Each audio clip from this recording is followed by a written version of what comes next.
Good morning, I'm Harley Schlanger from the LaRouche organization with your daily video update for June 28th, 2024. This has been a very intense week of significant developments, many of which are not covered by the mainstream media, but it's shaping a very tense environment, but one in which there are manifold changes set to occur. We're just a little more than a week before the next NATO summit in Washington, D.C., and it appears as though the European Union leaders and NATO in general are going to stick to the course of confrontation with Russia over Ukraine. They renominated Ursula von der Leyen to be European Commission president, and the other candidates who were selected are also committed to carrying through this war in Ukraine, the proxy war against Russia. The policy of the EU is not only war, but suppression of dissent, as there are new measures being taken, supposedly to counter disinformation, which are actually being done on behalf of disinformation. There's a new security pact, which was signed between the European Union and Ukraine, which they're saying is to Trump-proof the relationship. In other words, the fear that if Trump is elected, he may shift away from supporting NATO against Russia, that they're trying to lock in a confrontation which will continue no matter who is elected in the internal fights in Europe. And then, of course, you had the U.S.-directed attack with the Attack-A missile on the beach in Crimea, and the very sharp Russian response to that, holding the U.S. responsible. And the question is being asked, did this cross a red line? What will the Russians do in response? Now, Scott Ritter asked in a podcast, what would the U.S. do if Russian missiles were used and fired by Cubans into a crowded beach in Miami on July 4th? What would be the reaction from the United States? Would it be as measured and calm as the Russian reaction?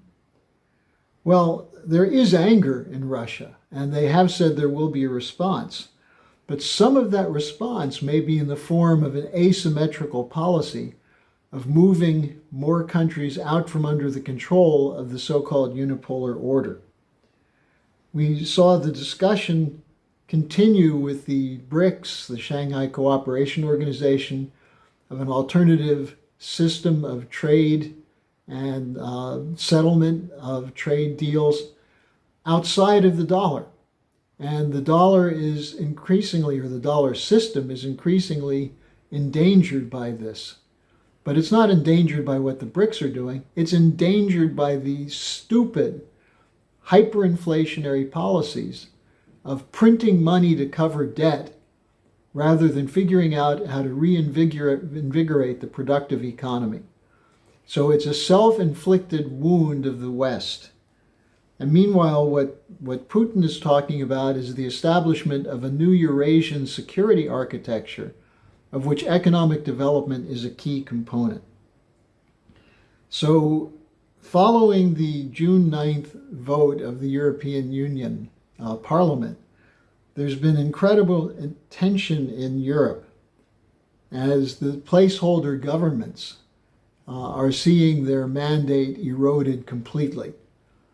And so we'll see what happens in the next week and 2 weeks. And some of the questions I received for our Friday question have to do with elections. So let's go to the questions.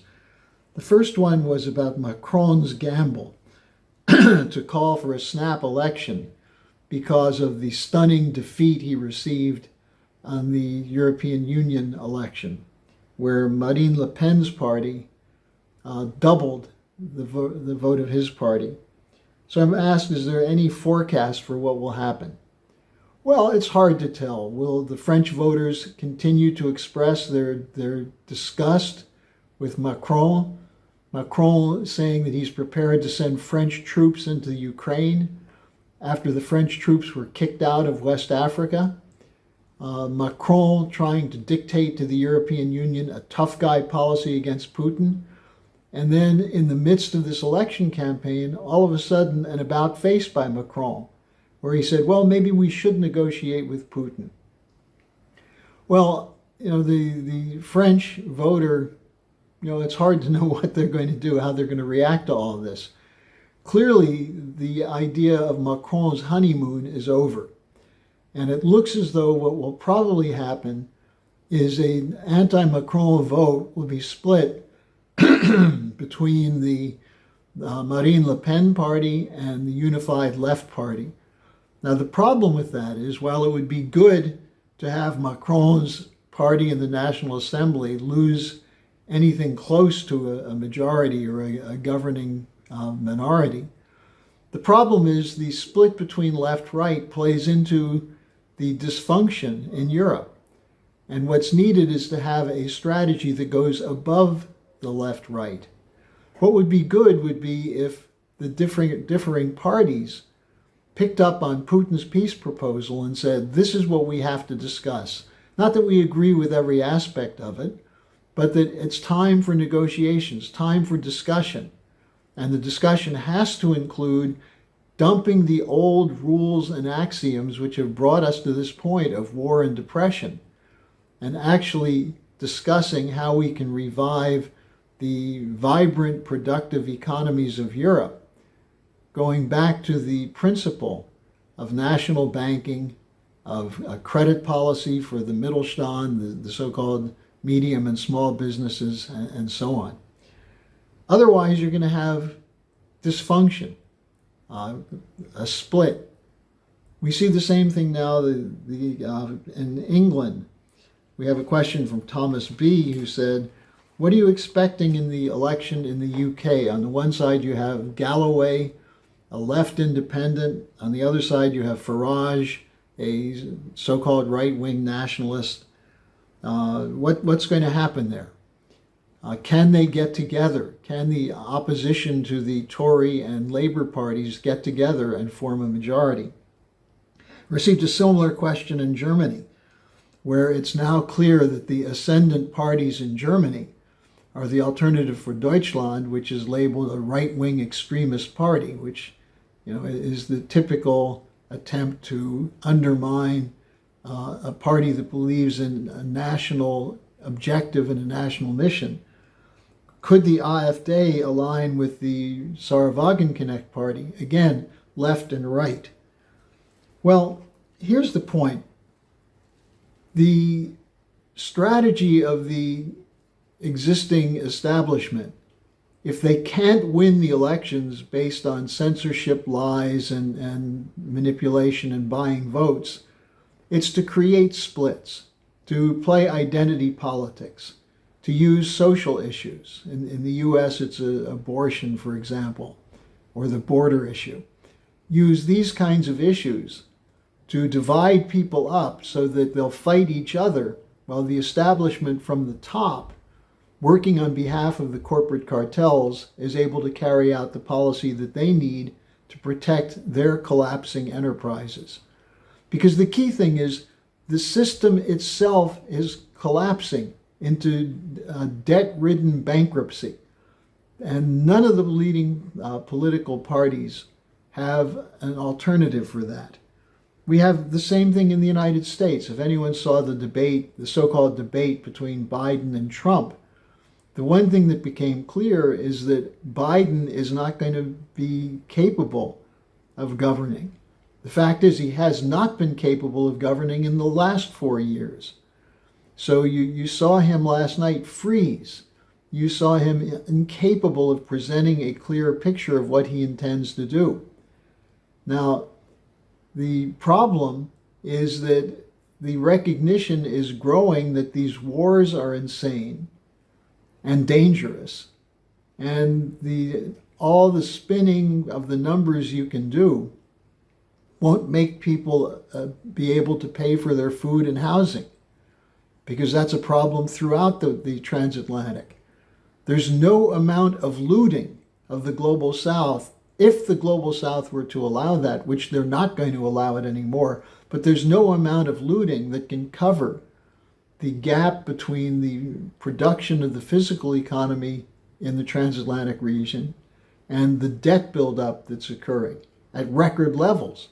The U.S. now has $1 trillion a year that has to go into debt service. And much of that is because of the increasing interest rates recently and the increasing defense spending. And what are they talking about? More defense spending. So the West is in a paradoxical situation of being in a war which it can't afford and having politicians who have no other policies. The question is which one can manage the war better, the war economy better. The solution is to break out of the whole controlled discussion of the rules-based order, which is dividing people up into left, right, red versus blue, liberal versus conservative, socialist versus fascist. The reality is that you need nations, sovereign nations, with governments committed to the physical economic development of the country in collaboration with other nations, which is why China and the BRICS are on the upsurge. Because what China is doing with the Belt and Road Initiative is saying, if you want, we'll come in with credit, with capabilities, with technology, and help you build your country. And which country will reject that? Which country that's been looted by the European imperial system would reject an open offer from the Chinese to develop rail and energy and transport systems and so on? So we're in a moment of global transformation. The existing establishment parties have no solutions. We're going to see many, many more new parties and independent campaigns come into being. And so what's necessary is for the people to step forward and say, we're not going to tolerate this old system anymore, and become knowledgeable as to what the alternatives are, and join with us. Look at what we've posted today in the description section, the fundamental principles that would establish peace and security, and the press release from the International Peace Coalition, which calls for a discussion of Putin's proposal for negotiations. So that's the alternative to chaos.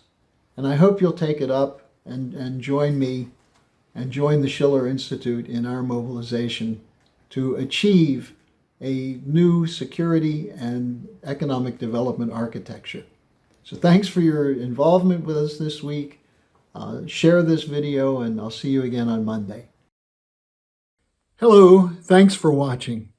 Be sure to like, subscribe, and hit the notification bell so you don't miss any of our videos. Support our independence to produce videos like these. Become a member of the LaRouche organization at thelarouche.org/member. By becoming a member for $25 or more, you'll get special access to the EIR Alert Daily Briefing and Weekly Magazine, which is what I read to stay on top of things.